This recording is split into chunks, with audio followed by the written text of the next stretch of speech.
Pernahkah kamu merasa hidup semakin jauh dari ketenangan? Seakan hati penuh beban dan arah hidup mulai kabur? Di tengah hiruk-pikuk dunia ini, ada satu sosok yang membawa cahaya bagi seluruh umat manusia. Sosok yang ajarannya mampu melembutkan hati yang paling keras, serta menguatkan jiwa yang paling rapuh. Hari ini, Lentera Sanubari mengajak kamu menelusuri kembali jejak manusia paling mulia yang pernah berjalan di bumi, agar kita semua bisa menjadi muslim yang lebih baik, lebih kuat, dan lebih dekat kepada Allah. Sebelum kita mulai perjalanan penuh hikmah ini, jangan lupa subscribe, like, dan komentar di channel Lentera Sanubari, agar cahaya kebaikan ini terus menyebar, dan hati kita semakin hidup oleh kisah-kisah penuh pelajaran. Bayangkan sejenak, di sebuah padang pasir yang kering, di tengah masyarakat yang hidup dalam kegelapan moral, ada seorang bayi yang kelak akan mengubah seluruh wajah dunia. Seorang manusia dengan hati paling lembut, budi paling agung, dan cahaya yang tidak pernah padam hingga hari ini. Namanya Muhammad, seorang yang kelahirannya saja sudah membuat langit dan bumi bergerak dengan pertanda. Inilah kisah tentang sosok yang Allah sebut dalam Al-Quran sebagai rahmatan lil alamin. Kisah yang bukan hanya tentang sejarah, tetapi tentang kehangatan, kasih sayang, dan teladan yang membuat hati manusia luluh hingga kini. Saat Muhammad lahir, dunia Arab sedang gelap. Mereka mengubur anak perempuan hidup-hidup, memperbudak orang lemah, dan menyembah berhala yang mereka buat dengan tangan mereka sendiri. Namun, justru pada masa tergelap itu, Allah menurunkan cahaya. Allah berfirman dalam surah Al-Anbiya ayat 107, "Wa ma arsalnaka illa rahmatan lil alamin." Artinya, tidaklah kami mengutus engkau, Muhammad, melainkan sebagai rahmat bagi seluruh alam. Rahmat itu hadir dalam diri seorang anak yatim yang tumbuh tanpa kasih sayang ayahnya, lalu kehilangan ibunya di usia 6 tahun. Namun dari luka itulah Allah menumbuhkan kelembutan hati yang kelak menyentuh seluruh manusia. Muhammad kecil tumbuh dengan kejujuran yang begitu menonjol. Di usia muda, ia dikenal sebagai Al-Amin, orang yang sangat terpercaya.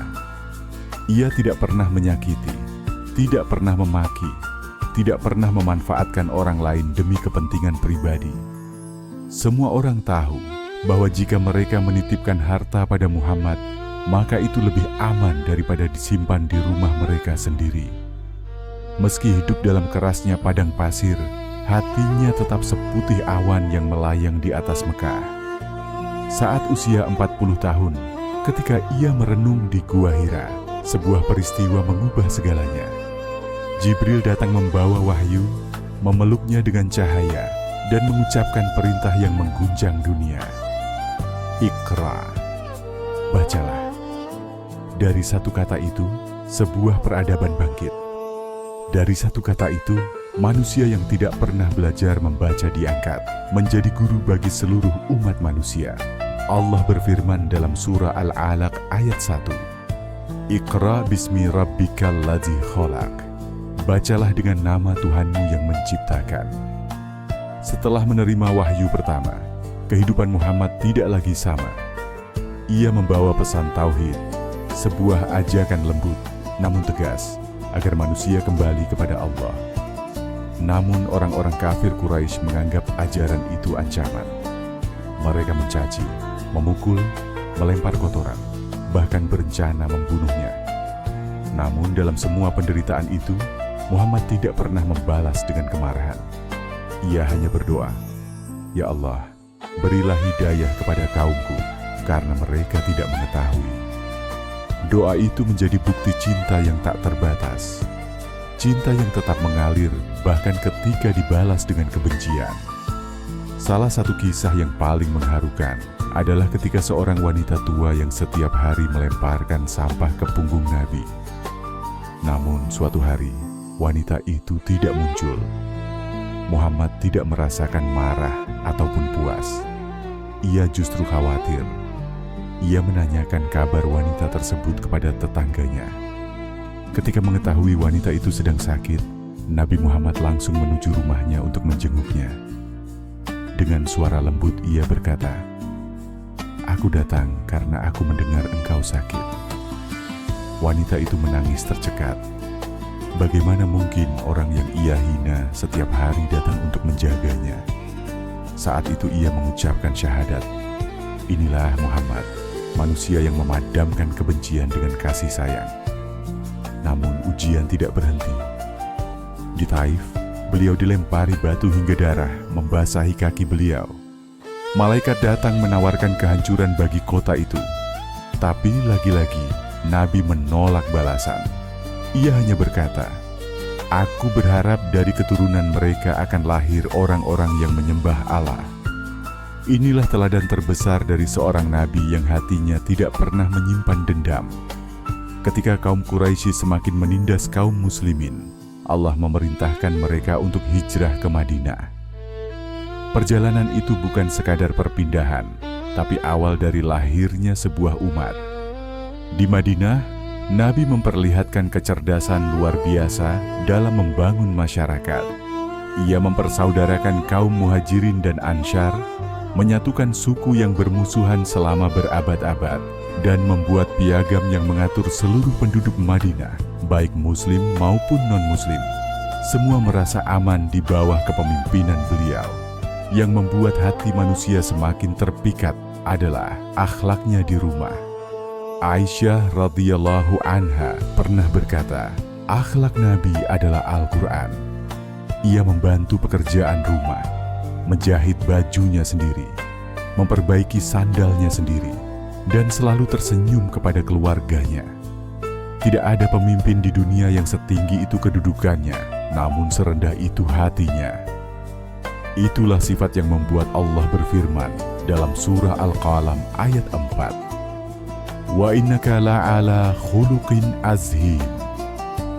Dan sungguh engkau, Muhammad, benar-benar berada di atas akhlak yang agung.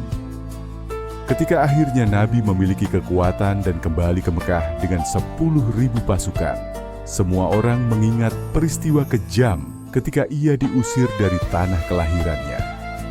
Mereka takut Muhammad akan balas dendam. Namun beliau justru bertanya dengan suara tenang, "Apa yang kalian kira akan aku lakukan kepada kalian?"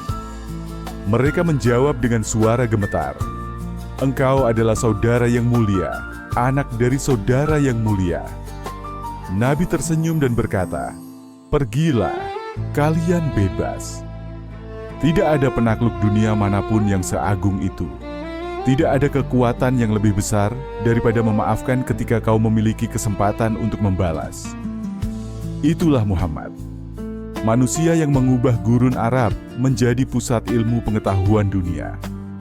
Manusia yang menghidupkan kembali harapan di hati budak, yatim, dan orang-orang yang terlupakan. Manusia yang menangis malam-malam demi keselamatan umatnya. Bahkan dalam doa terakhirnya, sebelum wafat, ia masih menyebut umatnya 3 kali. Ummati, ummati, ummati. Tidak ada pemimpin yang cintanya sedalam itu. Kematian Muhammad bukan akhir. Cahaya beliau justru semakin terang hari demi hari. Setiap kali seseorang membaca Al-Quran, setiap kali seseorang mengucapkan salam, setiap kali seseorang bersedekah, setiap kali ada kebaikan kecil yang dilakukan karena teladannya, maka cahaya itu hidup kembali. Cahaya itu mengalir dari generasi ke generasi, dari hati ke hati, hingga mencapai kita yang mendengar kisah ini hari ini. Dalam surah Al-Ahzab ayat 21, Allah menegaskan, "Laqad kana lakum fi Rasulillahi uswatun hasanah." Sungguh pada diri Rasulullah ada teladan yang baik bagi kalian. Teladan untuk bersabar, teladan untuk lembut, teladan untuk bekerja keras, teladan untuk jujur, teladan untuk mencintai. Mengenal Muhammad berarti belajar menjadi manusia yang lebih baik. Tidak harus sempurna, cukup berusaha meniru sedikit dari kelembutan, kerendahan hati, dan kasih sayangnya. Karena setiap kebaikan yang kita lakukan adalah gema kecil dari akhlak beliau. Dan hari ini, saat kisah ini kau dengarkan, mungkin ada sesuatu di dalam hatimu yang bergerak. Rasa tenang, rasa haru, rasa ingin menjadi lebih baik. Jika itu muncul, ketahuilah bahwa itulah yang disebut cahaya Muhammad. Cahaya yang tidak memaksa, namun mengundang dengan kasih. Inilah kisah tentang manusia paling mulia. Seorang yang lahir yatim, hidup dalam kepedihan, namun menjadi teladan bagi seluruh alam. Seorang yang menangis untuk umatnya, memaafkan yang menyakitinya, dan membawa rahmat bagi dunia. Dan kisah ini akan terus hidup sepanjang ada manusia yang merindukan kedamaian. Semoga kita semua menjadi bagian dari umat yang dicintai Rasulullah. Semoga hati kita dibimbing oleh cahaya yang sama yang membimbing beliau. Dan semoga kisah ini membuat kita semakin mencintai Nabi Muhammad, manusia dengan akhlak paling agung yang pernah